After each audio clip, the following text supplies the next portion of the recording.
여러분 안녕히 주무셨습니까? 우리가 잠든 사이 어떤 일이 있었을까요? 저희 굿모닝 글로벌과 함께 하시죠. 자, 미국 증시가 지금 보시는 것처럼 3대 지수 혼조세로 마감이 됐습니다. 일단 다우존스 산업지수는 0.46% 하락으로 마감이 됐고요. S&P 500 지수가 0.3% 하락. 반면에 나스닥 지수는 장 막판에 결국 상승 반전에 성공하면서 강보합권에서 마감이 됐습니다. 자, 이날 시장은 상승 요인과 하락 요인이 좀 혼재되어 있다 보니까 이런 혼조세를 보였었는데 일단 하락 요인부터 살펴보도록 하겠습니다. 자, 몇 가지 나왔던 지표가 다소 부정적이었고요. 여기에다 더 중요한 것은 바로 금융주의 실적 발표였습니다. 이날 JP모건과 모건 스탠리가 실적을 발표했는데 두 기업 모두 실장의 예상치를 밑도는 부정적인 실적을 발표했고요. 여기에다가 JP모건의 경우에는 자사주 매입을 중단했다는 소식도 있었습니다. 이런 것들이 경제 환경이 녹록지 못하구나라는 것을 보여주면서 시장의 하락 요인으로 작용을 했고요. 자, 반면에 이런 가운데 전날 TSMC가 실적 발표를 했죠. 자, 실적 발표에서 역대급 좋은 결과를 내놨습니다. 그러다 보니까 반도체 기업들이 이날 동반 상승하는 모습이 나타났는데 사실 실적이라고 하는 것은 과거의 이 데이터를 보여주는 것이고 더 중요한 건 앞으로의 전망 아니겠습니까? TSMC는 이날 가이던스를 높여잡았습니다. 다들 반도체 업황에 대해서 부정적인 시각을 갖고 있는 가운데 여전히 이 공급 대비 수요가 초과하고 있다는 것을 보여주면서 이날은 퀄컴이 가장 많이 올라서 4% 가까이 올랐고요. NXP 반도체 그리고 어플라이드 머티리얼즈 이런 기업들의 주가는 3%가량 상승한 채 마감이 됐습니다. 자, 이렇게 상승 요인과 하락 요인이 혼재되어 있다 보니까 혼조세를 보였었던 미국 시장이었었는데요. 어떤 일들이 있었는지 더 자세하게 살펴보겠습니다. 자, 마감 시황은 최서영 캐스터가 정리해드립니다. 현지 시간 7월 14일 목요일장 마감 상황 전해드리겠습니다. 뉴욕 증시는 미국의 물가 상승률이 급등했다는 점 그리고 주요 은행들의 실적들이 부진하게 나온 점을 반영해서 하락하다가 혼조 마감했습니다. 하락 출발했던 주요 지수들은 그래도 오후 들어서 낙폭 축소했는데요. 나스닥은 장 막판에 상승 전환하기도 했습니다. 지수 흐름도 보겠습니다. 다우지수는 0.46% 하락 마감했고요. S&P 500은 0.3% 하락 마감, 나스닥은 0.03% 상승 마감했습니다. 그럼 오늘 시장 움직였던 주요 이슈들 확인해 보도록 하겠습니다. 이번 주부터 기업들의 2분기 실적 시즌이 시작됐습니다. 목요일에는 JP모건과 모건스탠리의 실적이 발표가 됐는데요. 부진한 실적이 나오면서 시장의 하방 압력을 더 키웠습니다. JP모건의 분기 순이익은 지난해 같은 기간보다 28% 감소했고요. 모건스탠리의 경우에는 29% 감소했는데요. 시장 예상에 못 미치는 실적이 나오면서 관련된 주가들도 이날 하락세 보였습니다. 종목별 자세한 소식은 잠시 후에 다시 말씀드리도록 하겠습니다. 어제 미국의 2월 소비자 물가지수 CPI가 발표됐다는 소식 전해드렸는데요. 이번에는 생산자 물가지수 PPI가 발표됐습니다. 생산자 물가지수는 소비자 물가로 전이될 가능성이 높기 때문에 시장이 주목하는 지표들 중 하나입니다. 어제 발표됐던 6월 소비자 물가지수가 9.1% 상승으로 41년 만에 최고 수준을 기록했었는데요. 오늘 발표된 생산자 물가지수도 만만치 않습니다. 11.3% 상승으로 나왔는데요. 이는 전월의 10.9%보다 높은 수치이고 3개월 만에 최고치를 경신한 겁니다. CPI에 이어서 PPI도 역시나 높게 나왔기 때문에 인플레이션 억제를 위한 미국 연준의 고강도 긴축 정책 가능성이 높아지고 있습니다. 원래도 7월 회의에서 자이언트 스텝, 즉 75베이시스 포인트 인상에 대해서는 시장에서 이미 많이 예상하고 있었는데요. 이제는 100베이시스 포인트 인상, 즉 최대 1% 포인트 금리 인상 전망에 힘이 실어지고 있습니다. 미국 노동시장이 얼어붙고 있다라는 우려감도 커지고 있습니다. 미국의 주간 실업수당 청구 건수가 24만 4천 명을 기록했습니다.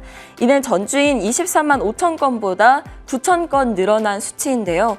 8개월 만에 최고치를 찍었고 올해 들어서 최고치입니다. 월스트리트저널은 강력한 노동시장이 경기가 둔하면서 다소 냉각되고 있다라고 평가했습니다. 이번엔 히트맵 열어서 섹터와 종목별 흐름 확인해 보도록 하겠습니다. 거의 모든 섹터가 하락했는데요. 그래도 기술 섹터가 약 1% 정도 올랐던 날이었습니다. 특히나 반도체 관련주들의 흐름이 굉장히 좋았었죠. 엔비디아, 퀄컴, 그리고 인텔 모두 흐름 좋았는데요.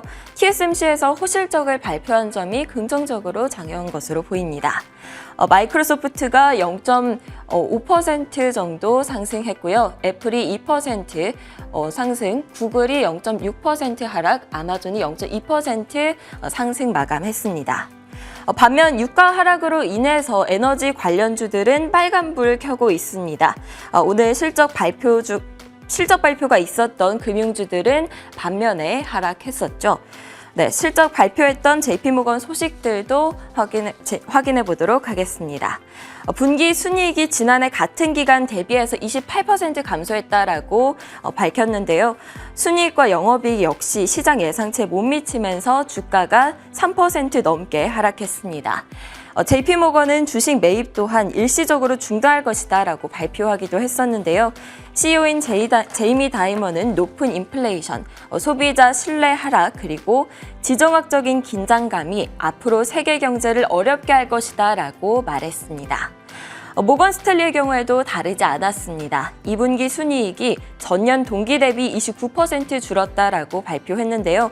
시장 예상보다 낮은 수준의 실적 발표로 주가가 0.3% 하락했습니다. 골드만삭스의 주가는 JP모건 그리고 모건 스탠리의 실망스러운 실적 발표 이후에 2%가량 하락했습니다. 골드만삭스는 월요일에 실적 발표가 예정돼 있습니다.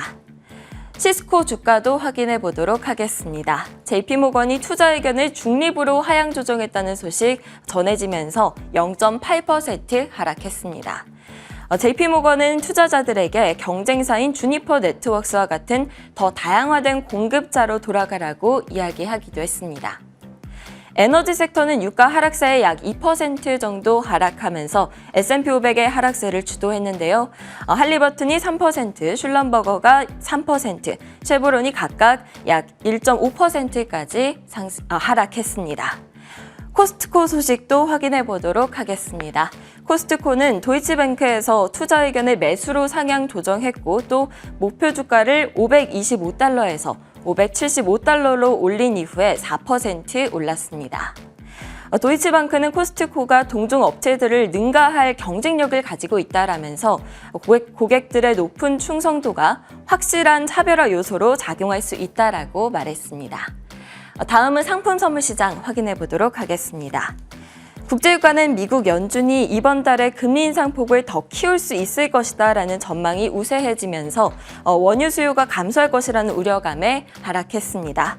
현재 국제유가 배럴당 96달러 선에서 거래되고 있습니다. 금 가격은 달러 강세 영향으로 하락했는데요. 현재 1,709달러 선에서 거래되고 있습니다. 지금까지 뉴욕 증시 마감 시황 전해드렸습니다.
자, 지난밤새 미국 시장에서 떠올랐던 여러 가지 이슈들 정리해드리는 애프터마켓 시간입니다. 매주 금요일마다 마켓 픽4로 진행을 하고 있죠. 오늘도 이분과 함께 이야기 나눠보겠습니다.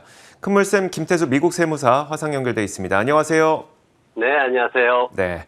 자, 과연 오늘은 지난밤새 어떤 일들이 있었는지 네 가지 키워드부터 한번 볼 텐데요. 첫 번째 키워드 공개하겠습니다.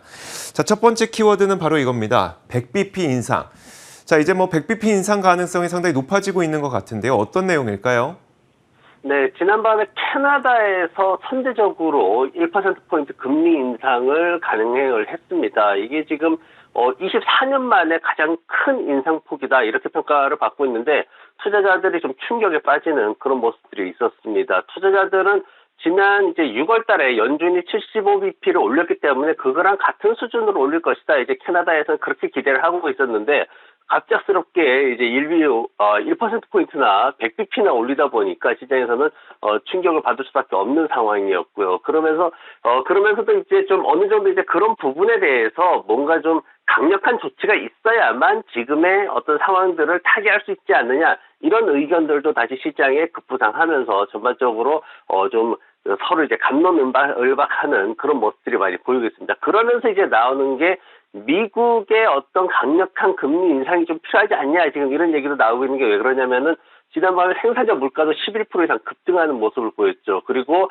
소비자 물가 상승률도 9.1%로 시장에서 예상치 못했던 8.8% 예상하다가 9.0% 예상하다가 거기까지였는데 그걸 모두 넘어서가지고 9.1%로 40년 만에 가장 빠른 속도로 상승을 하다 보니까 뭔가 강력한 조치가 필요하다. 미국의 금리 인상이 더 과감해질 필요가 있다. 이런 어떤 필요성에 대해서 강조하는 그런 여론들이 시장에서 많이 올라오고 있는 모습입니다. 결국 더 중요한 거는 그럼 이번 달 말에 예정된 FOMC에서 정말 연준도 캐나다를 뒤따라 1%포인트, 즉 100bp를 올릴 것이냐가 가장 중요한 키포인트가 될 것 같거든요. 현재 시장의 예상치는 어떨까요?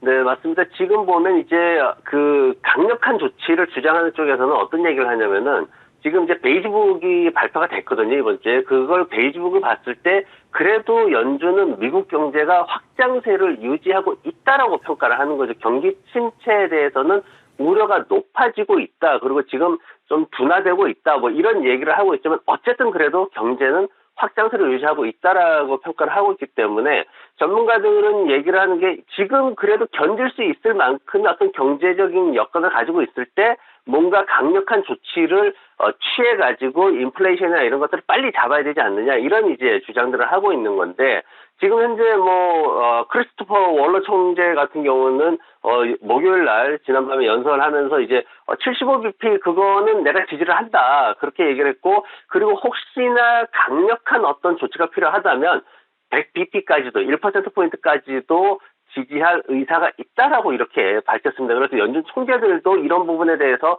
어느 정도 인지를 하고 있다고 보여지고요. 그리고 지금 CME 그룹 같은 경우에는 7월 달에 이번 달에 이제 100bp 인상되는 가능성을 한 75%까지도 그렇게 높여잡는 그런 모습을 보였습니다.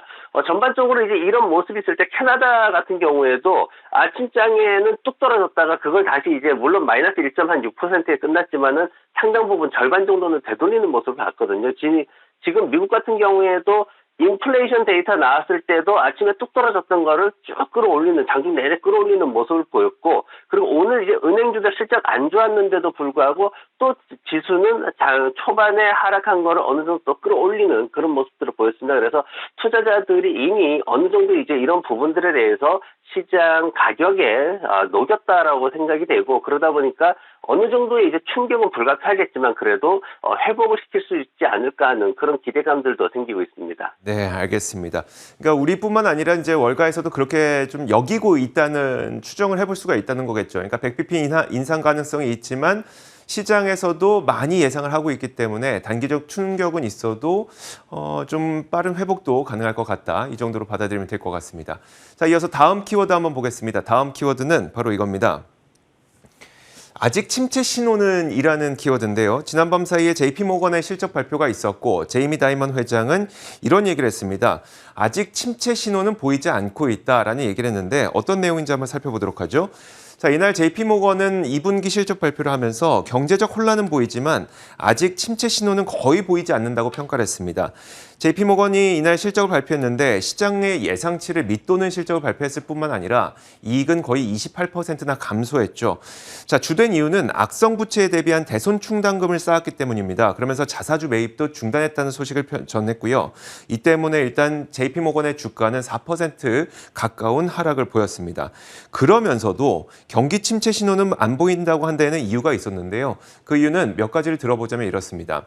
고물가에도 불구하고 소비자들의 소비가 이어지고 있고 기업 대출이 계속 이어지고 있기 때문인데 실제로 신용카드 사용이 전년 대비 21%, 그러니까 JP모건의 고객들의 신용카드 데이터입니다.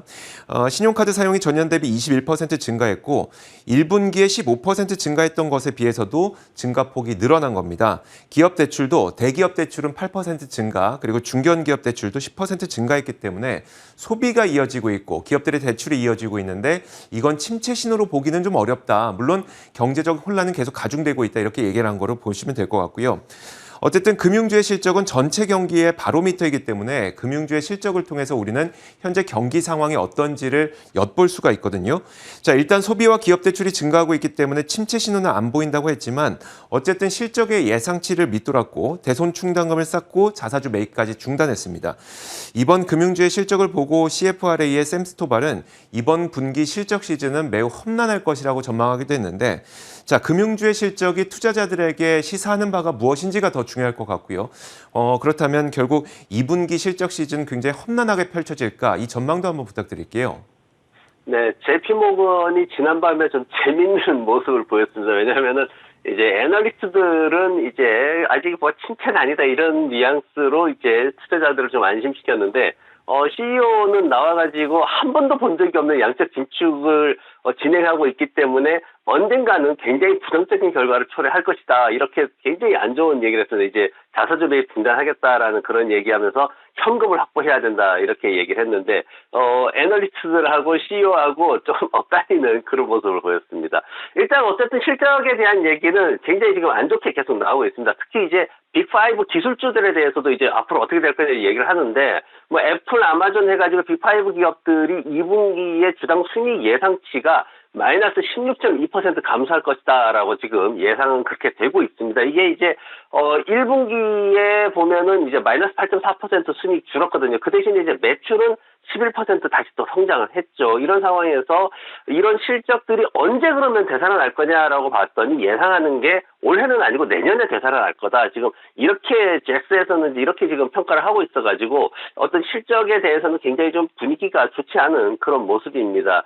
그리고 지금 이제 전체적으로 S&P 500 기업들에 대해서 어느 정도 이제 순이익이 나올 거냐 봤더니 성장률이 한 4.3% 정도 나올 것이다 이랬는데 이제 2020년도 4분기 이후에 가장 낮은 수익률을 기록할 것으로 예상이 되고 있습니다. 근데 실적이 이렇게 낮게 데이터들이 낮게 나온다 그래서 그러면 정말 이게 나쁜 쪽으로만 가느냐. 근데 제가 보는 입장에서는 좀 다를 수 있는 게 뭐냐면은 2019년도에 S&P 500 기업들의 실적이 순이익이 마이너스였어요. 내내 마이너스였어요. 근데 그거는 2018년도에 고성장 이후에 나온 영향이었다라고 평가가 되면서 시장이 출렁거리긴 했지만 그래도 상승 방향을 잡고 있었거든요. 그리고 지금 같은 경우에도 2021년도에 팬데믹 거치면서 이제 2021년도에 굉장히 고성장을 또 보였단 말이죠. 숫자적으로 그렇게 된 거죠. 그러면서 이제 어느 정도 뭐 침체에 대한 얘기는 있긴 하지만 그래도 21년도 전년도 이후에 어쩔 수 없이 나오는 그런 숫자적인 하락이나 이런 것들은 좀 감내를 해야겠지만 그래도 그게 뭐 크게 나쁘게만 지금 적용되지 않고 마이너스까지도 간 그런 상황도 아니기 때문에 어쨌거나 아직까지는 좀 조정 시에 매수 관점에서 시장을 바라보는 것이 좀 더 투자자들한테 유익하지 않나 그렇게 생각을 해봅니다. 네, 알겠습니다. 자, 2분기 실적 전망까지 한번 살펴봤고요. 이어서 세 번째 키워드 공개하겠습니다. 자, 이번 세 번째 키워드는 5G 투자 급증이라는 건데, 자, 어떤 내용일까요? 네, 미국의 5G 산업에 대해서 사실 기대감과 실망감이 계속해서 교차하는 그런 모습들을 보이고 있습니다. 지금 보면 5G 산업을 통해 가지고 굉장히 다양한 산업에서 뭔가 기회를 찾으려고 하고 있는데, 뭐 반도체 같은 경우에는 이제 애플 같은 이제 5G 무선 서비스 기업들에 대해서 부품 공급이나 이런 것들을 기대를 하고 있고, 아마존닷컴 같은 클라우드 사업 쪽에서는 또 여러 가지 또 부품들, 뭐 칩이라든가 이런 것들 5G 관련해 가지고 공급할 수 있을 것이다, 이렇게 또 기대를 하고 있고요.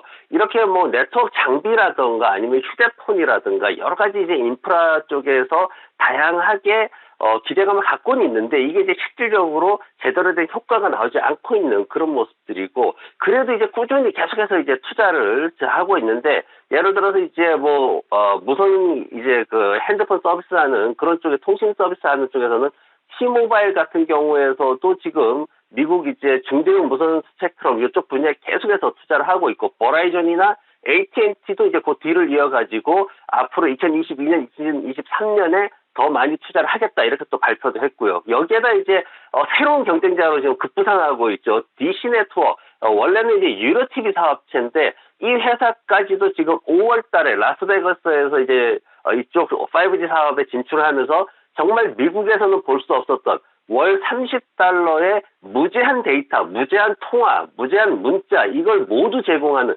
굉장히 획기적인 서비스를 진행하면서 투자를 엄청나게 또 확대를 하고 있습니다. 그래서 5G 산업에 대해서 미국이 지금 굉장히 기대감과 그리고 실적에 대한 실망감이 엇갈리면서도 투자를 확대하고 있는 그런 모습들을 보이고 있습니다. 자, 그렇다면 그 네트워크 장비 업체가 좀 수혜를 받지 않을까라는 생각도 들고요. 결국 에릭슨과 같은 기업이 좀 그 가시권에 들어오게 될 텐데, 이번에 실적 발표하지 않았습니까? 그러면 실적은 어땠을까요?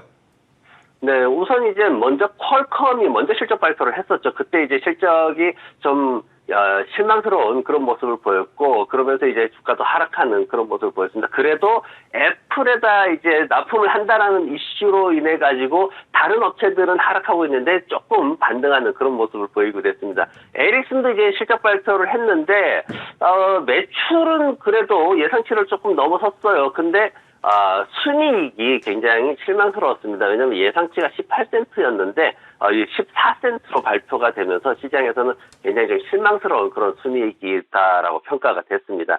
근데 이제 이런 전반적인 분야들을 봤을 때 지금 이제 스마트폰이라든가 노트북이라든가 자동차라든가 여러 가지 기술에 5G 기술이 이제 접목이 돼야 되는데, 장비 업체들 같은 경우에는 지금 퀄컴이나 에릭슨 봤을 때처럼, 그리고 이제 노키아라는 회사가 제대로 살아나지 못하고 있는 모습을 봤을 때처럼 뭔가 5G 산업의 효과가 기대 수익으로 실질적으로 나타나지는 않고 있는 그런 모습입니다. 그리고 지금 이제 5G에 대해서 한국은 이 5G를 뭐 원하는 곳에서 이제 편안하게 다 쓰고 있지만은, 미국 같은 경우에는 최대 53%밖에 커버가 되지 않습니다. 그리고 뭐 버라이전 같은 경우에는 미국 전역에서 13%밖에 아직 커버를 못하고 있기 때문에 이제 시작한다고 해도 과언이 아닐 정도로 굉장히 초보적인 수준에 있다라고 볼 수가 있습니다. 그래서 시장이 앞으로 인프라를 구축할 때까지, 더 많은 인프라를 구축할 때까지 5 연관 산업들의 어떤 실질적인 수익이 나오느냐, 이 부분을 보면서 좀 추이를 지켜봐야 될 것 같습니다. 그럼 이렇게 이해하면 될까요? 그러니까 아직까지는 실적에 반영되지 않고 있는 정도지만 지금 5G가 미국 대륙에서 커버되는 양을 봤을 때 가능성은 좀 있고 기업들이 투자를 강화해 나가는 모습이 있다, 이 정도를 봐도 될까요? 네, 맞습니다. 네, 알겠습니다. 자, 이렇게 세 번째 키워드까지 한번 살펴봤고요. 이어서 네 번째 키워드 공개하겠습니다. 마지막 키워드인데요. 이번에는 바로 이 와중에입니다. 어제 아마 TSMC의 실적을 모두 다 보셨을 텐데, 이 와중에, 정말 이렇게 어려운 와중에 가이던스를 상향하는 기업이 등장했습니다. 바로 TSMC인데요. 반도체 열풍이 과연 꺾이는 게 아닌가 싶을 정도로 반도체들의 주가는 올 한 해 동안 상당히 좋지 못했었죠. 자, 그런데 이런 가운데 TSMC는 올해 연간 가이던스를 높였습니다. 이들은 올해 매출이 전년 동기 대비 35% 증가할 것으로 가이던스를 제시했는데, 기존 가이던스가 연 매출 30% 증가였기 때문에 그 기존 그 가이던스에 비해서도 가이던스를 높여 잡은 겁니다. 덕분에 이날 엔비디아, AMD, 퀄컴 가릴 것 없이 반도체 기업들의 주가가 올라가는 모습이 나타났죠. 자, 캘린더 이어로 3분기 매출도 198억 달러에서 206억 달러 수준이 기대된다고 밝혔는데, 이렇게 된다면 전년 대비 약 33%의 이 분기 매출 증가가 또 기록이 되는 겁니다. TSMC CEO는 이날 재고 조정이 진행되고 있음에도 불구하고 고객들의 수요는 수요는 우리의 공급 능력을 초과하고 있다라고 얘기를 해서 공급 대비 수요가 여전히 많다는 부분을 말을 했고요. 이는 최근 우려되고 있는 오더컷에 대한 답변이기도 했는데 그는 올해 연말까지 TSMC의 생산 캐파는 매우 타이트하게 돌아갈 것이다라고 설명을 했습니다. 반면 불과 얼마 전까지만 하더라도 마이크론 테크놀로지는 이번 분기 매출 전망치를 낮춰잡았고요. 또 최근에 이제 나온 그 지표에 따르면 PC 출하량이 크게 떨어지고 있죠. 여기에다가 글로벌 월간 스마트폰 판매량도 1억대 밑으로 떨어졌습니다. 이게 지난 10년 동안 거의 2번밖에 없었던 일이기 때문에 굉장히 희귀한 그런 수요 감소의 일이 있었던 건데 한편에서는 반도체 업황의 둔화를 얘기를 하고 있는데 TSMC는 오히려 매출 가이던스를 높여 잡았습니다. 그러다 보니까 도대체 반도체 업황이 지금 어떤 상태인가 너무 혼란스럽거든요. 어떻게 봐야 될까요? 네, TSMC는 지정학적인 그런 이점을 잘 활용을 하고 있는 거죠. 중국의 반도체 산업이 전반적으로 부진에 빠지면서 그 상대적인 수혜를 이제 TSMC가 받고 있고, 뭐 마이크론은 이제 미국 쪽에 있다 보니까 좀 어려운 그런 국면이 있고요. 반도체 산업이 미국 시장에서 보면은 지금 최근에 이번 주에 상승을 한 2%대 상승을 했어요. 그게 이제 한 네 번째로 지금 상승을 한 그런 상황이고, 근데 올해 들어가지고 마이너스 35%나 하락을 했습니다. 이게 엔터테인먼트나 자동차 부품에 이어가지고 다섯 번째로 크게 하락한 모습이에요. 그리고 미국의 반도체는 사실 80년대에 일본의 어떤 도전을 막아내긴 했습니다. 90년대에 잘 나갔어요. 근데 그러다 이제 2000년도 넘어오면서 반도체 제조 능력이 굉장히 떨어졌죠. 이제 외국에다 이제 위탁을 하면서 점유율 자체도 37%에서 12%까지 떨어지는 모습을 보였습니다. 그러면서 이제 비행기라든가 자동차라든가 뭐 반도체 여러 분야에서 이제